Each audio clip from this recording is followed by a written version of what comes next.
5월 4일 목요일입니다. 5월은 가정의 달입니다. 큐티 가족들 모두 가족들을 위한 기도를 하실 수 있기를 바랍니다.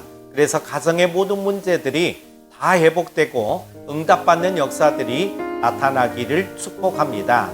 함께 묵상할 말씀은요, 사무엘하 14장 1절에서 11절입니다.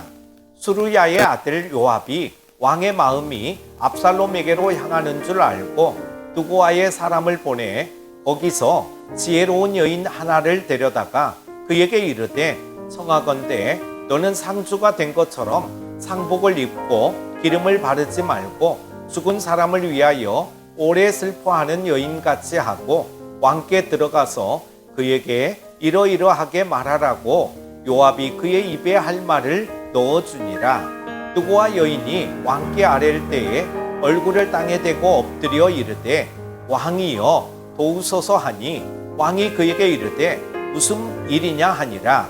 대답하되, 나는 진정으로 가분이이다.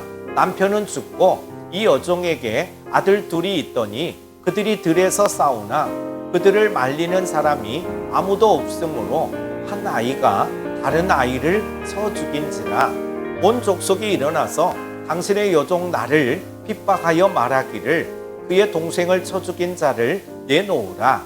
우리가 그의 동생 죽인 죄를 갚아 그를 죽여 상속자 될 것까지 끊게노라 하오니, 그러한즉 그들이 내게 남아있는 숯불을 꺼서 내 남편의 이름과 씨를 세상에 남겨두지 아니하겠나이다 하니, 왕이 여인에게 이르되, 내 집으로 가라. 내가 너를 위하여 명령을 내리리라 하는지라. 두고아 여인이 왕께 아뢰되, 내 주 왕이여, 그 죄는 나와 내 아버지의 집으로 돌릴 것이니 왕과 왕위는 허물이 없으리이다. 왕이 이르되, 누구든지 내게 말하는 자를 내게로 데려오라.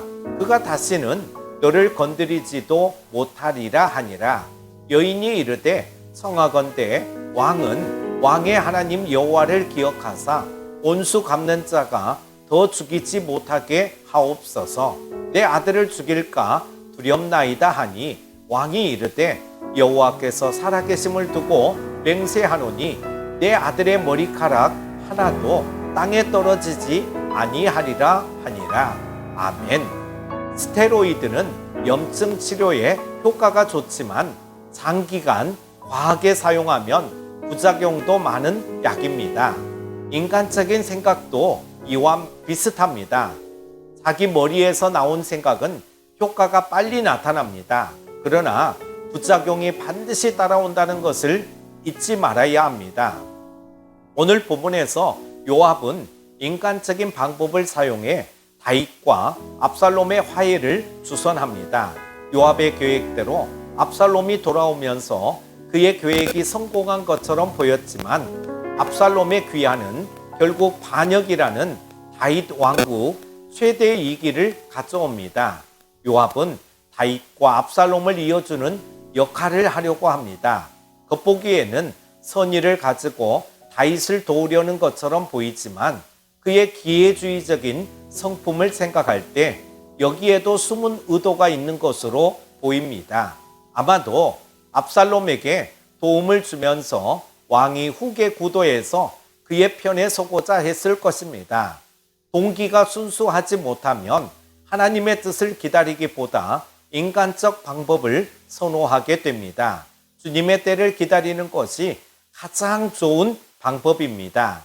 주님보다 앞서려고 할 때 그 행동의 동기가 무엇인지를 점검하십시오. 요압은 용이 주도하게 일을 꾸밉니다. 두고아에서 지혜로운 여인을 데려와 거짓 연기를 시킵니다. 그에게 해야 할 말을 구체적으로 일러주기까지 합니다. 어떤 일이든 사람의 욕심이 앞서면 진실을 감추는 거짓이 등장하기 마련입니다. 거짓은 거짓일 뿐입니다. 이를 돋보이게 만듭니다. 진실의 힘을 이기는 거짓은 없습니다. 요압에게 사주받은 여인은 꾸며낸 이야기로 다윗의 마음을 움직이려 합니다. 지어낸 이야기를 사실처럼 말하는 이유는 다른 사람의 결정에 영향을 끼치려는 목적 때문입니다. 중요한 결정은 사실에 근거해야 합니다. 하나님의 자녀는 감정의 영향을 받아 결정하지 말고 하나님께 기도하고 이성적으로도 숙고해야 합니다. 다윗은 여인의 이야기를 다 듣고 일단 돌아가 있으라고 말합니다. 그러나 여인은 더 간청하면서 왕이 무슨 일을 하든지 간에 그 책임은 자신에게 있다고 말합니다. 여인은 자신의 목적을 성취하기 위해 끈질기게 다윗의 마음을 돌려놓으려 했습니다. 선하지 못한 동기와 거짓된 방법에는 끈질기게 집착하는 모습도 따라옵니다.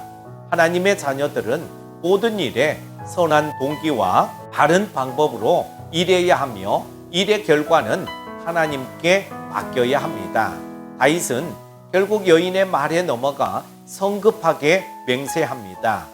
그는 처음에는 유보적이었으나 여인이 감정적 논리로 자신을 압박하자 경솔하게 하나님을 두고 맹세한 것입니다. 자신과 비슷한 처지의 여인을 동정하는 마음이 들었을 것입니다. 우리들은 어떤 결정이든 말씀과 하나님의 뜻을 따라야 합니다. 사사로운 감정의 연연에서 하나님의 공의를 훼손하지 않도록 매사에 신중해야 합니다. 말씀을 따라 내린 결정이 후회 없는 결정입니다. 사랑하는 큐티 가족 여러분, 사람들은 인간적 수단을 써서 문제를 해결하려고 합니다. 잠잠히 하나님의 뜻과 때를 기다리기보다는 서둘러 인간적인 방법을 동원합니다. 그러나 인간의 방법은 부작용을 낳습니다. 그 안에 거짓과 감정적 선동이 섞여 있기 때문입니다. 우리들은 이러한 행태를 버려야 합니다. 묵묵히 하나님의 때를 기다릴 줄 알아야 합니다. 감정적 호소에도 평정심을 잃지 말아야 합니다. 모든 일을 하나님의 말씀에 입각해 믿음과 신앙의 양심에 따라 결정해야 합니다. 오늘 하루도 성령 충만하십시오. 기도합니다. 은혜의 하나님 아버지, 복된 날을 허락하여 주시고 말씀 앞에 서게 하시니 감사합니다. 인간적인 방법은 결국 거짓과 죄악으로 점철되어진다는 것을 깨닫고 잠잠히 하나님의 뜻과 때를 기다리게 하여 주옵소서. 항상 하나님의 말씀 따라 살아가게 하여 주옵소서. 오늘 하루도 주님이 주시는 평안함 가운데 승리하게 하여 주옵소서. 예수님의 이름으로 기도드립니다. 아멘.